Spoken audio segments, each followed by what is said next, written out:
I'm Dawn Milne from Ivy's Department of Public Affairs, and I'm pleased to be here with David Simpson, Executive Director of Ivy's Business Family Center, to talk about the benefits and challenges of family businesses. David, I understand the increasing emphasis on professionalism in family businesses makes them more attractive to both family members and outsiders. Is there an increasing interest in family businesses, particularly with business graduates? Don, the interest is changing, essentially. There's always been interest in family business, but typically it was the great stories about who's suing whom and who's mad at someone else. And that's the kind of things the media picks up. The advisor community would emphasize that only 10% of business families last 3 generations. So people got the impression that family business is about nepotism, strife, and problems, which begs for studies, of course. So various business schools have got involved in studying it. And what we find out is that families in business actually outperform all other forms of business. They last longer, they're the most common form of business around the planet, and they outperform on the key financial metrics. So why does that matter to communities and to business schools? And I'll give you 2 examples. There is not a single orange grove in the St. Johns River Valley, but the biggest orange juice processing plant is there. Why? Because the McCain family lives there. So all across the country, families in business are the bedrock of our community. Our students love to be advisors and investment bankers coming out of Ivy here. With 80% of businesses controlled by families worldwide, they are going to be working with families. And we have a demographic challenge as well. There's about $1 trillion in Canada that's going to change hands in the next 10 years. So our business students will be better advisors. Could be entrepreneurial opportunity to buy some of those businesses if they don't transfer well. But there's a real opportunity here. So we thought it's important at Ivy to work both with families and to get our students prepared to dealing with families. What are some of the benefits to working for a family business?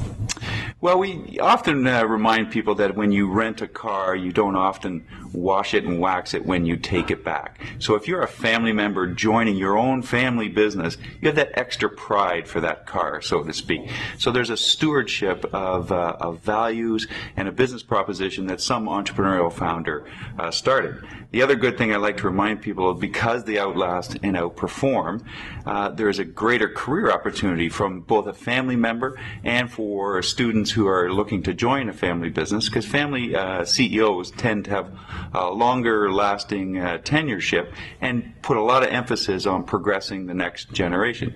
If you hitch your wagon to a widely held public company here straight out of Ivy, chances are that CEO is gone in the next 3 years and you might be thinking about another career. So there's tremendous advantages to have a solid mission, a long-term view. They tend to have a lot lower debt load, which in this past recession made a lot of our students take a look at, Mom and Dad did a pretty good job in business, and maybe I should relook at joining my own family business.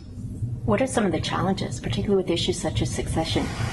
Yeah, succession is an issue in any business, as you know, when we teach a lot about planning for organizational change. The big thing in family business is somebody coming into that position comes into it from a point of view of a dependency relationship. They always looked up to their mother or father, or grew up, obviously, as a child, you're dependent on your parents.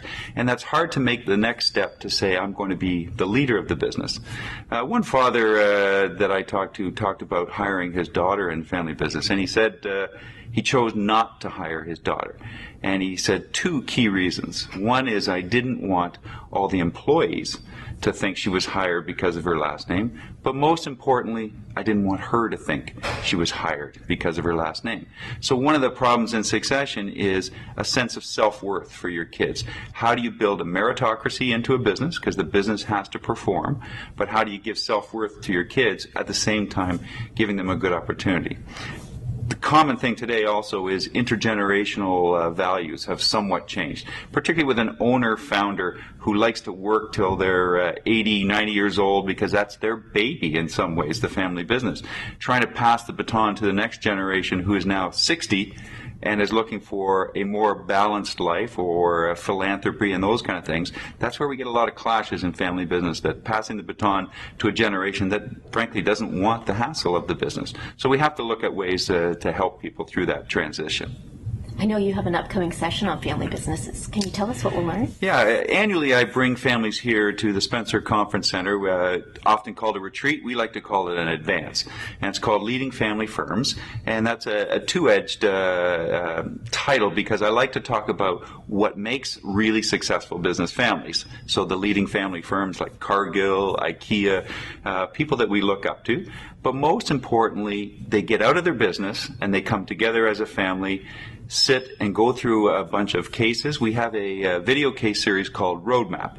And what that allows us to do is put common family business themes or clashes or opportunities to grow into a vignette of a video, and the person can comment about the behavior of the person on the screen, not the person that's sitting right beside them.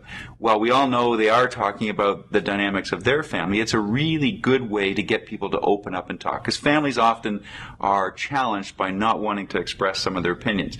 So I create a forum for people to come together and talk about real issues about the characters in our Ivy case studies or in our Roadmap video series, and it allows families to grow together. What they really learn is they're not alone, because they're always with other families who are going through the same type of things.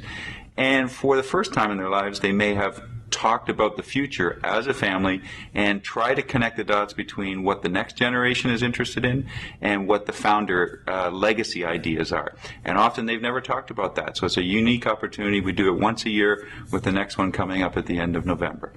That sounds great. Thank you very much. Thanks, Don. David.